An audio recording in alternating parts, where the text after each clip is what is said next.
Good morning or good afternoon, depending on where you are logging in. We are all team members with the Logan Project, and we are passionate about making higher level math accessible to students with disabilities, especially those who are blind or low vision, so that they can be successful in their college math courses and have greater opportunities to pursue careers in STEM fields. We seek to develop curricula that have what is called a universal design for learning, so that students with disabilities are learning alongside their peers in an inclusive educational setting. As the complexity of math increases, the subject becomes less and less accessible to students who are blind, low vision, or challenged with other disabilities. The endpoint of our project is the development of software that will put the ability to succeed in college-level math courses within reach of all students who have the intellectual capacity for higher math, especially those who are blind or low vision. So I'd like to start off today by letting you get to know our team members and hearing what it was that got each of us involved in the Logan Project. I think it's only fitting that we start with the student for whom the project was named, and from there we'll go in order that we came on board the project. So Logan, I'll start with you, and as you're speaking, I'm going to type out what you're saying so that our audience can not only hear you, but they can see what you're saying as well. So why don't you start us off, Logan? I'm Logan, breaking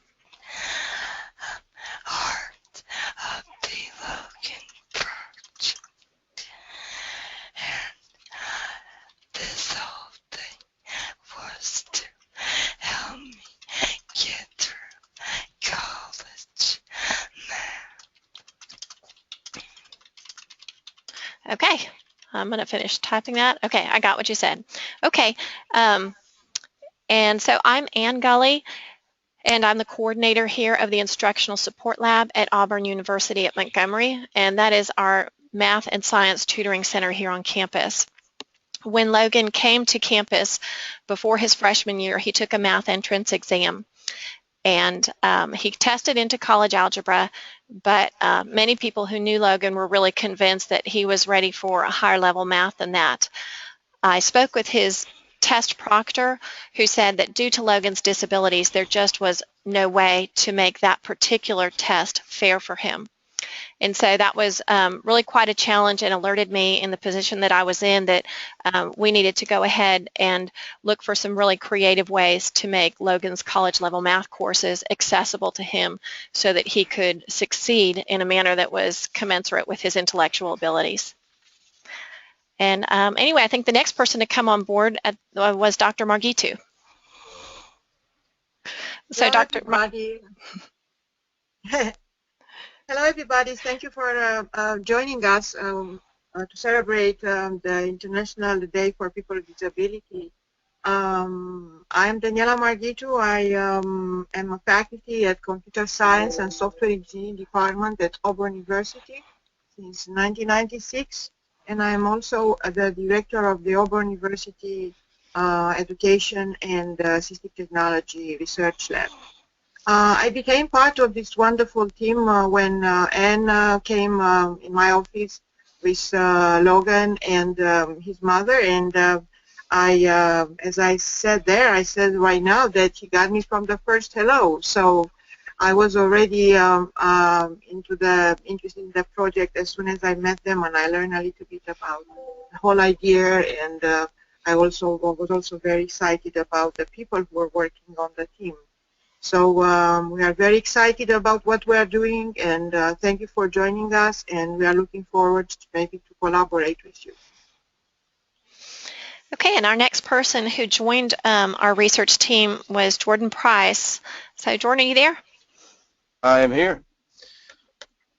Hey everybody, I'm a senior at AUM, and last December I was hired on by Miss Ann at the ISL, and within the first week of me working with her, she got to tell me about this student who wanted to take math, but it wasn't fair to him, and she was talking about Logan, and I had the opportunity to meet him, and I was hired on to hopefully to be a test proctor and to be able to teach Logan alongside Miss Ann and to help him to succeed in math. And I thank God that I had the opportunity to join them. And now just seeing where the project's gone, seeing that Logan succeeded in math thus far, and we want to help other people be able to do it. And I'm actually a minor in computer science here at AUM, so I'm able to be on both sides of the team and help out in the developmental process and translate what we're doing here into code alongside the Auburn team and be a middleman between the two sides of the project. And it's a lot of fun, and I'm thankful for the opportunity. Okay, and Dr. Smith, you were the last one to join the team. If you could just introduce yourself, your background, and tell us how you got involved. Hi, I'm Dr. Smith, and I was able to get on board the project because Ann Goley and I worked with each other for a while, and then I found out there was a student who had trouble with doing math because he couldn't see. And since I have background with the ISL, I thought it was interesting because I have kids too, and I want to know, how do you help someone who can't see very well? So she invited me to be part of the project and help with any kind of research design that they do. And it's been very fortunate for me to be a part of the project and see Logan in action. As part of my math education degree, I thought I could also help out with helping with the math curriculum and planning things I can work for them in math. Thank you for all the team members introducing themselves, but what we really want to do right now is, at the heart of this project is Logan Prickett, and Logan is an incredibly optimistic, funny, hopeful, intelligent student, and he's the student for whom this project is named. Logan is blind, he uses a wheelchair, has fine motor impairment, and he speaks in a whisper. So we are called the Logan Project because we are committed to the idea that the development of software to help students who are blind or disabled with math needs to have a student who is blind right at the heart of that research project, helping us to design what it is that we're making. So although Logan is blind, in a very real sense, we are dependent on his blindness as a guide to us in our research. His blindness does not define him. For those of us who know Logan, it's the character attributes like bravery and hopefulness, tenacity, and endurance that define Logan and put him in the position to provide leadership to others. Logan's journey with his disabilities and his academic experiences are an important backdrop for what we're doing. Logan is going to share his story in a question and answer format. Jordan's going to be asking the questions. And did I say Jordan sharing his story? Logan sharing his story. Jordan's going to ask the questions, and I'm going to simultaneously type the answers. I think the last time I did that, I forgot to share my screen. So I'll share my screen, and I'm going to type out Logan's answers to make sure that you won't miss anything that he says. So we've got a pretty good microphone, but since no audio is perfect, I'm going to type out his statements. And yes, he did make me promise not to edit him, so what I type will be true to his words, no matter what he says. So watch it, Logan.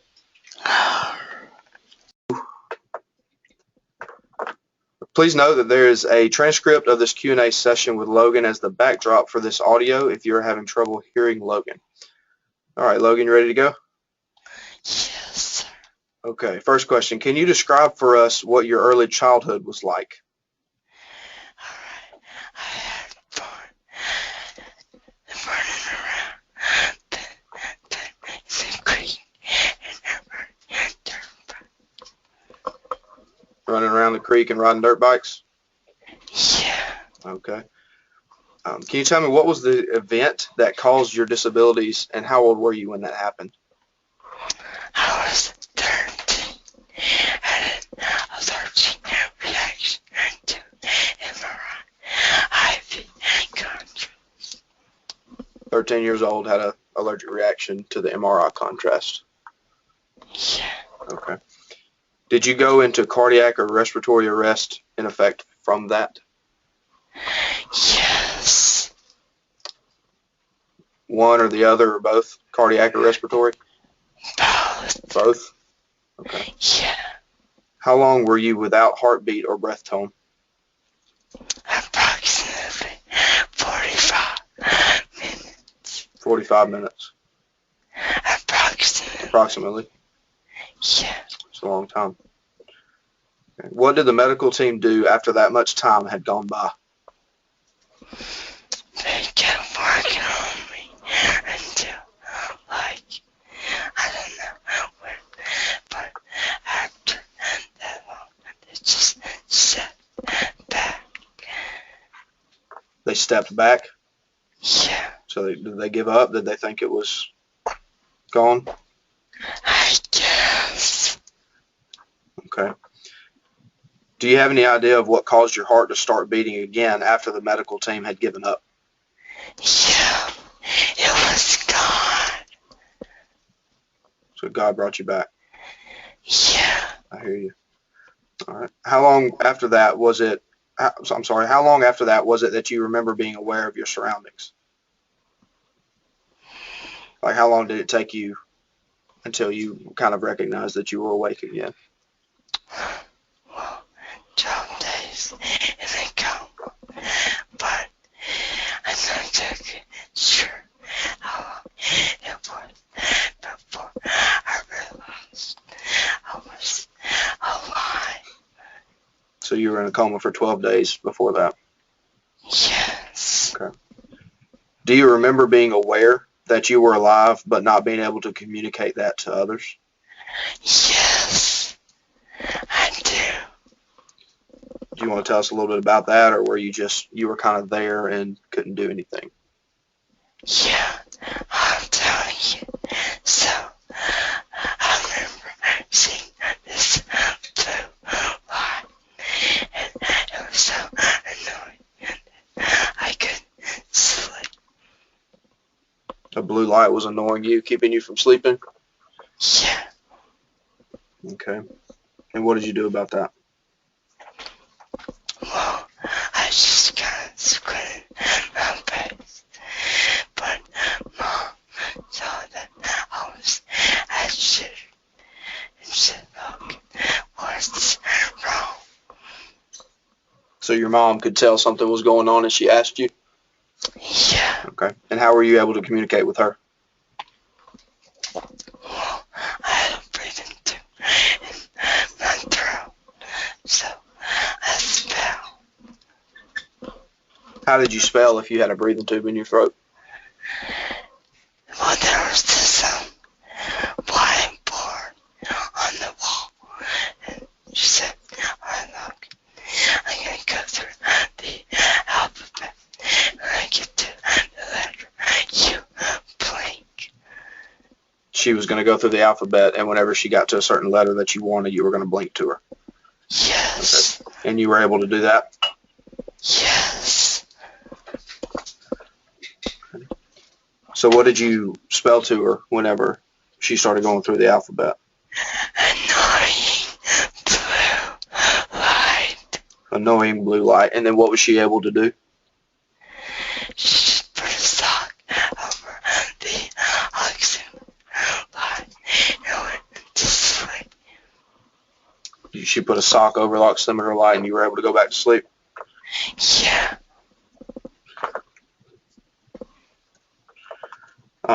So after that, are you aware of what the doctors expected your life to be like? Yeah. They expect me to be a vegetable. A vegetable? Yeah. So they didn't think that you were going to be able to come back and be Logan again. Exactly. Okay. But you were able to communicate a little bit more by the blinking and going through the alphabet for a little while. Yes. So that seemed like a working system for you. Well, it took forever, but it worked. Yeah. It was a long process, but it worked for you. Yeah. Okay. How long was it before you were able to come home from the hospital? Well, I went in September. Didn't get out until December 23rd. So, September 29th to December 23rd. So about 3 months or 2.5 months or something.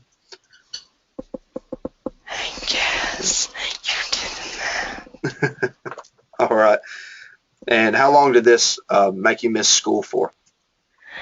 Well, I was going to try to do some school at home, but stuff the blink didn't work.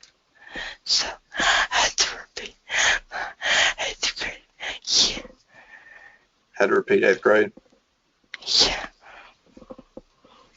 What was it like once you did go back to school?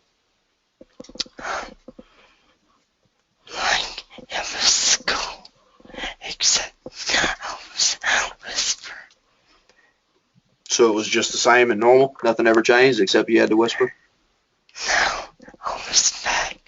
Well, I was no longer at Baldwin, which is where I had been no longer any of the people, and I had to be pushed around in a wheelchair.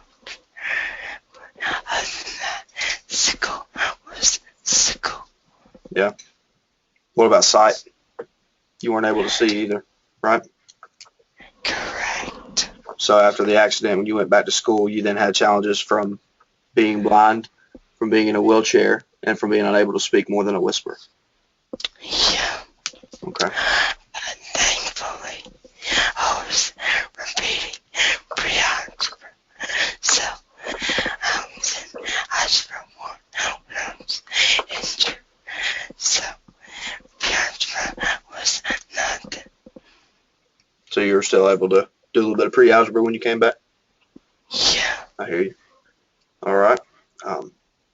Just in general, what was it? Was it challenging to have to come back to school and then have the impairments, or was it just the same? Like, how did you feel having to come back and work through those challenges? It sucked. Like, if I hadn't been injured, I could have graduated with all numbers. But I was a year late. Yeah. Okay. What subject was the most difficult? Math. Even though you felt like you could do the pre-algebra, it was still the most difficult? Yeah, because after that, I was in BTW. You went to BTW? Yeah, Okay. after turning college. And what type of school is BTW? It's a magnet school. It's a magnet school? Yeah. Okay. And they were able to work with you and help you push through school with your challenges? They Yeah. were able to help you out pretty well? Yes. Okay. Well, Logan, it sounds like you've had an incredibly difficult journey over the last 7 years. Of all that's happened, what has been the most difficult of that? Math and people ignoring me. So people ignoring you has been difficult? Yeah. And so it's math. So it's math? Yeah. Okay. So does your experiences with being ignored or difficulties with math, does that in any way relate to what we're doing with the Logan project? Yeah. People know me by name and my face now, and they talk a lot. And they what at BTW a lot? The Logan Project has got my name and my face out there, so people know to talk to me. Okay. So you're getting some publicity from it? I guess. Okay. So you've been in college for more than a year now. You're a sophomore. Is that correct? Yes. What's your major and why did you choose that major? Psychology. And because I was allowed to have a lot more physical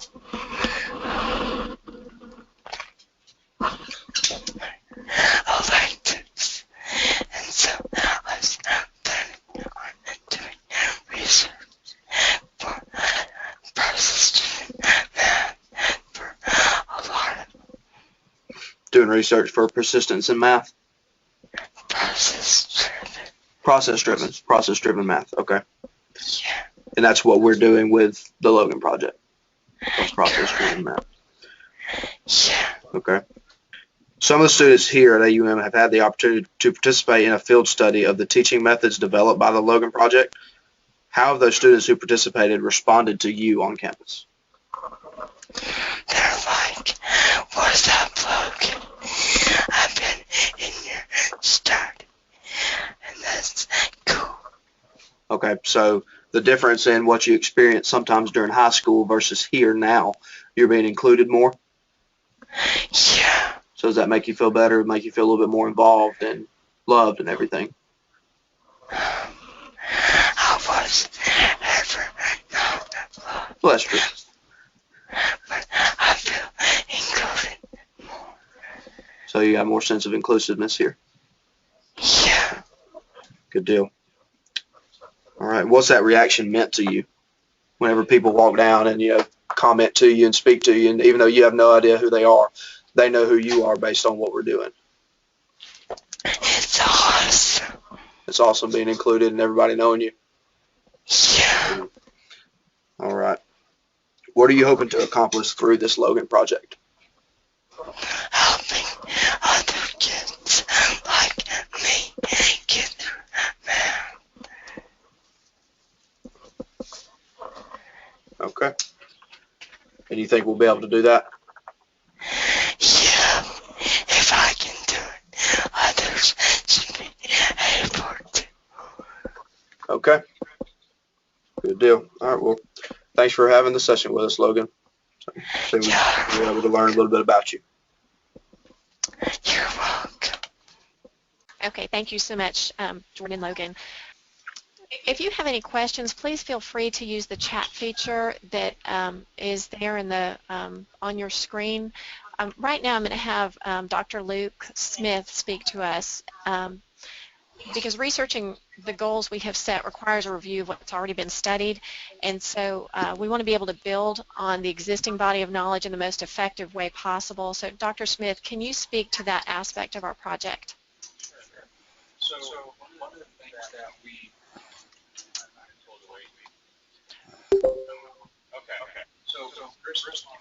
I'm on. Okay.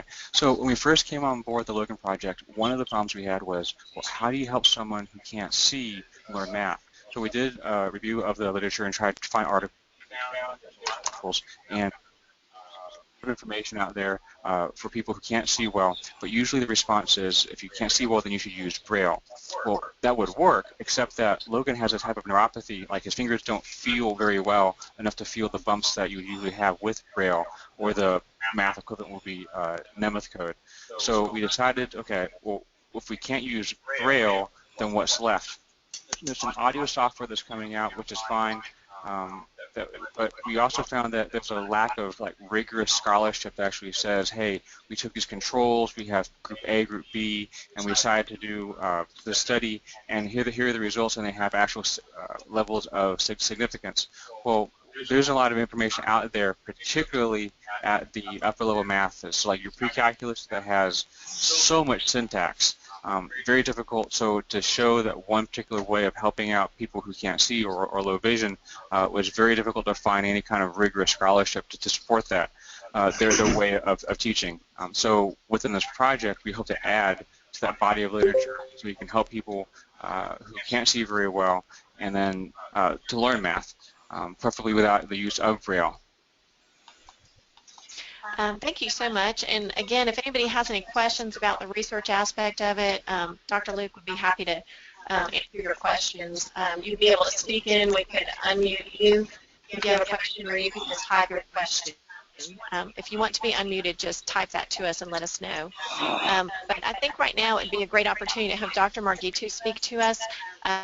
Dr. Margitu has done a tremendous amount of work with people with disabilities really all over the world, and she's provided excellent leadership and inspiration, and she has a great view for what our project could potentially accomplish and where we might be going in the future. So Dr. Margitu, would you speak to those issues? Sure. So as we all know, there is the people with disability are so underrepresented in all STEM careers. And mathematics is the mother and the father of all STEM careers. If you don't know math, no way you can go for any STEM career. That's a fact, you know. So I think that, you know, this project, which would make people with disabilities similar with what our Logan have, will open another world for many people, you know, with similar disabilities. Simply because, you know, they will feel more comfortable toward dreaming about pursuing a STEM career. If they can pass the math, which is the core, one of the core discipline, in any kind of STEM careers or academic diploma, obviously they will feel much better to move forward to, on engineering, whatever other STEM career are there.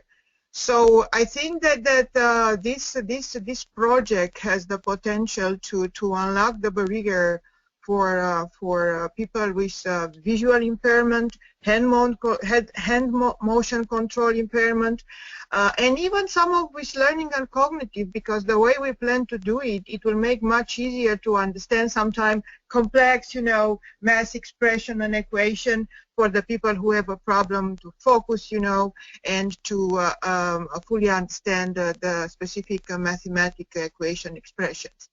So with all this being said, we started basically these two amazing young people, Jordan and Logan, they make a team. It looks like they were born, to meet at some point in life. I strongly believe that because their character personalities were perfectly matched. So what they did, what it was a little bit explained, can you hear me?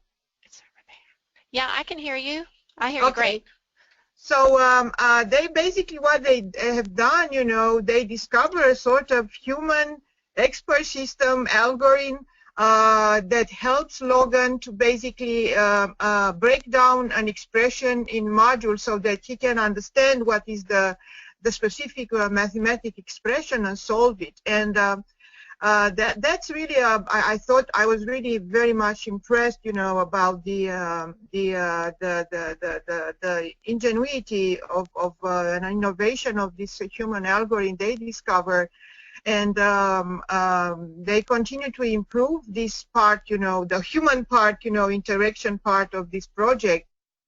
But in the meantime, Jordan and one of my brilliant graduate students, sorry he's not here, he's in class, are developing under my supervision a computer-based algorithm which try, somehow to reproduce, the dialogue between Logan and Jordan. And we are excited about the progress that we have with that part, the technical part of the project.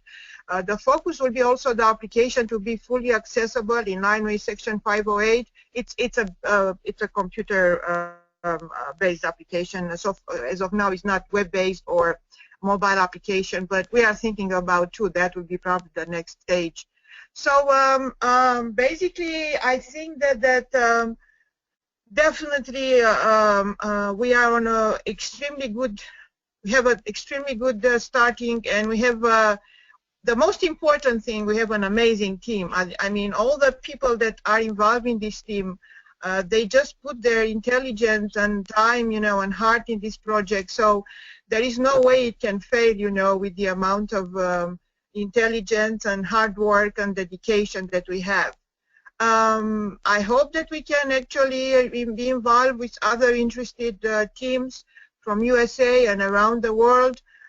So we can collaborate and maybe do testing, we already have done some testing in our area, geographic area, but we work on collaboration so we can move forward with this amazing project as soon as possible and have so many people that are looking forward to reach for the little star and become scientists, and become whatever they want in life, Why? Because they can actually learn mathematics, right, So that's what I have to say. I will be more than happy to answer any question if you have right now online, or if not, I will be happy to schedule separate meetings.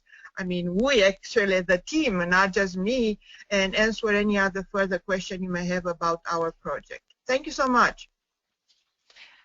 Oh, thank you so much, Dr. Marghitu. I think we have gotten a few questions that have come in, and so Luke, if you can actually, Jordan, if you'll read the question, and then maybe Dr. Luke and Dr. Marghitu, you could field those questions, or Jordan, you can field the questions, whichever is most appropriate. All right, so we've had the first question come in, and it is, can y'all hear me? I can. Okay. Dr. Perez, thank you for being here. I got your question here. I'll just repeat it for everybody. Dr. Perez asked, what have you found with regard to MathML and LaTeX as a way to represent math using a screen reader to those who are blind? I don't personally have any experience with math ML, but I do have some experience with LaTeX from some of my previous math courses, and we have considered trying to run an algorithm through the LaTeX because of the syntax already being spelled out for us and the grouping and the setup of how you have to code LaTeX to present something into a PDF format. And I was speaking with one of my professors I've done some research with here before in math, and he has a lot of experience with LaTeX. And we have considered running an algorithm through that. We have not done it yet, but it's one of the ideas that we have had to be able to group together the different chunks as we're trying to do with the research to use LaTeX and the grouping symbols that it already has in there for us.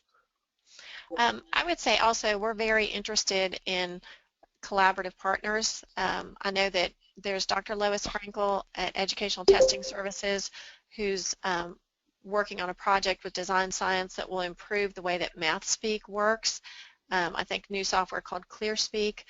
So we are wanting to reach out to other people who are involved in this type of research, solving the problem of accessibility to higher level math for people who are blind, and collaborating, building together to create the best product possible. Are there any other questions that have come in? No, ma'am. No? Okay. At this point, if anybody, we'll go ahead and unmute our audience. We can take some, so we can take live questions. So it may get a little busy sounding and we may end up muting you back in, but there may be people who just, who want to go ahead and speak a question since we've got a little bit of time. So if you have questions for Logan, he's certainly willing to answer anything that you might have to ask about his life and experience, especially with the research project, or if you have a question for Dr. Margitu, Dr. Luke Smith, we are happy to answer. So as people are coming online, are there any questions?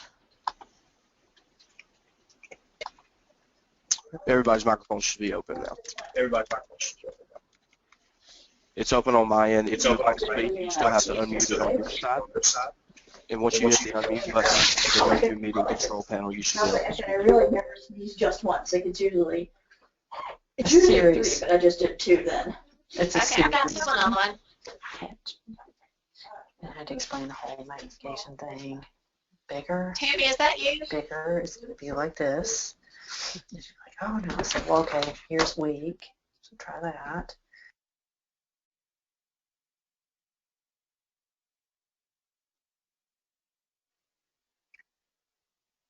Redo everything. Okay. Well, I just wanted to make sure we gave anybody who had the opportunity for questions to ask. Doesn't seem like we have any coming in, and I know we had planned this to go from 10 to 11, but I think that our presentation is finished unless anyone on our team has any last words. We have another question that just came in. Can y'all hear me? Can you hear me? Yeah, okay, I this can is hear. weird. Sorry. John Smith asked, your page says that this is universal design. Have you worked with other students in this research yet? I can speak to that. We ran a trial in the fall where we used the methodology that we have developed with a group of students here on AUM's campus who are provisionally accepted because they haven't met the minimum requirement for the ACT test score for entrance into the college. So they're accepted provisionally for one semester, and they have an opportunity then to demonstrate that they're capable of college level work and they'll be fully accepted. So we chose to work with this group of students because this is a group of students who most likely had faced some challenges in math, and we wanted to see if, without acknowledgement of any specific disabilities, if what we were doing could be helpful to them. And our preliminary results from that were very positive. We're going to run the trial again, but it certainly does demonstrate that what we're doing is not only helpful to Logan, a student who is blind, but we found that it was also showed improvement between pre and post test for students who are not blind and had not revealed tests that they had any diagnosed disability. I just wanted to add to this regarding the gentleman may have actually been interested in the technical part, the universal design for the technical part. If that was his interest, or maybe if it was both, Yes, we are actually working on making it, as I mentioned, the interface of the application will be fully aligned with Section 508. So, because that's the whole idea, to make it fully accessible, you know, by using the voice and any other possibilities depending on disability. So yes, we are working on that, and we will test. We will start probably. We talk about starting to test. You know, we'll do pilot testing with the human interaction and also with the technical application in a very near future. And I see a question, will the recording be emailed?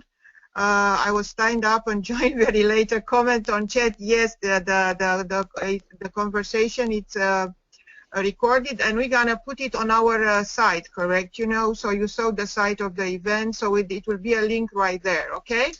Yeah, I'm And recording the meeting on this host computer right here, and I'm not sure if it's small enough to be emailed, but yes, we will have a copy of it.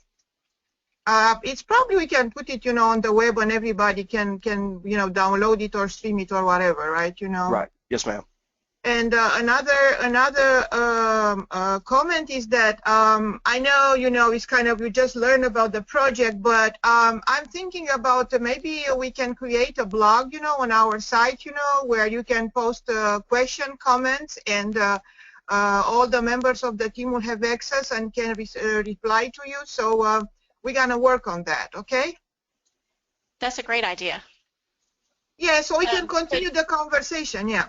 Can you give a little more specifics for how the web page can be reached, where we're going to go ahead and put this link? Is that something they should link through the UN Enable website, or is there another way to get to it? On the UN website, you know, I posted for contact, you know, your email address and the address of the site, you know. So if you go to the UN site, the link is right there. If you want, I can, so you can go there and you can, yeah, I see that Jordan, he posted the, the URL on the comments. Thank you, Jordan. But yes, it's on the UN site right there. So you know what? I'm so excited that I'm going to do my best to create the blog this weekend. So check it out, you know, at the end of the weekend, so we can continue with our conversation. Okay? Okay, that sounds great. Do we have any other questions?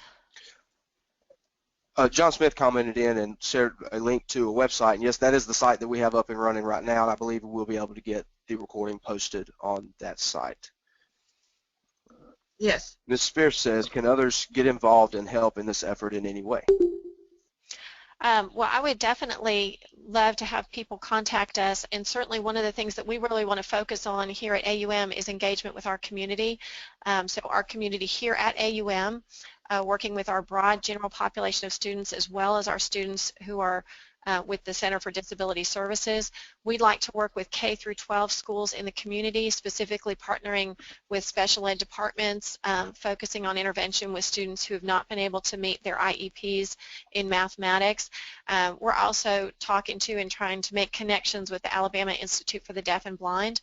And so we would love to be able to reach out to students within our community, within our state, because it would hold a dual purpose. While we're able to create a more robust body of knowledge by working with students with various disabilities as we try to create a product with a universal design for learning, we're also able to use these techniques, which we really believe have had a positive impact and may prove to be very fruitful with students who have met some frustrating roadblocks, who have other disabilities besides blindness.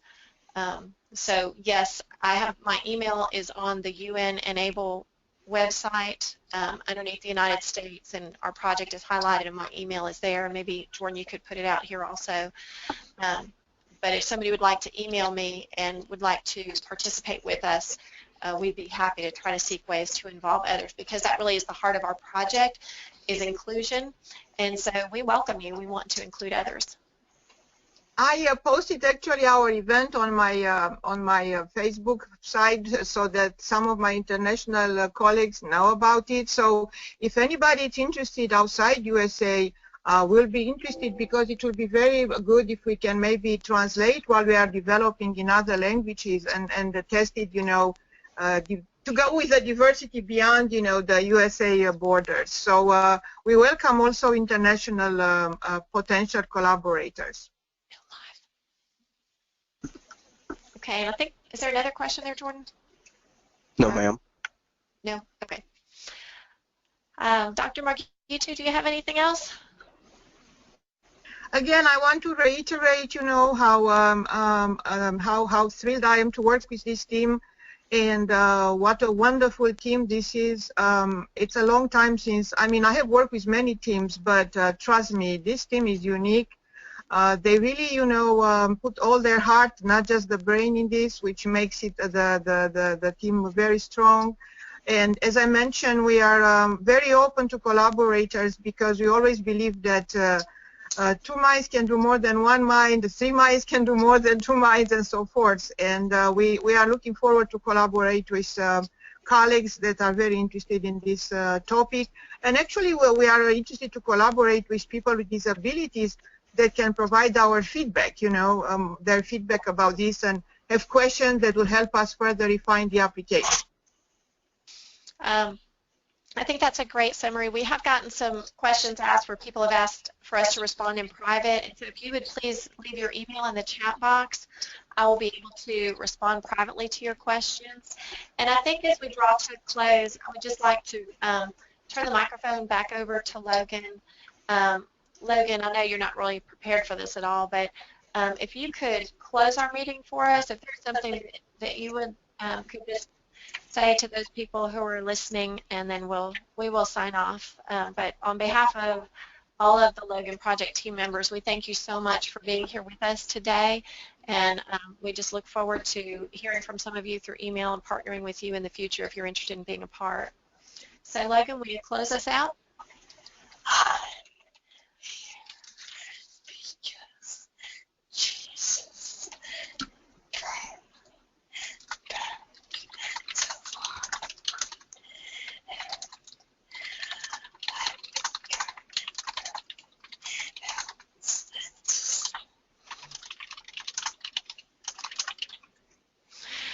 All right.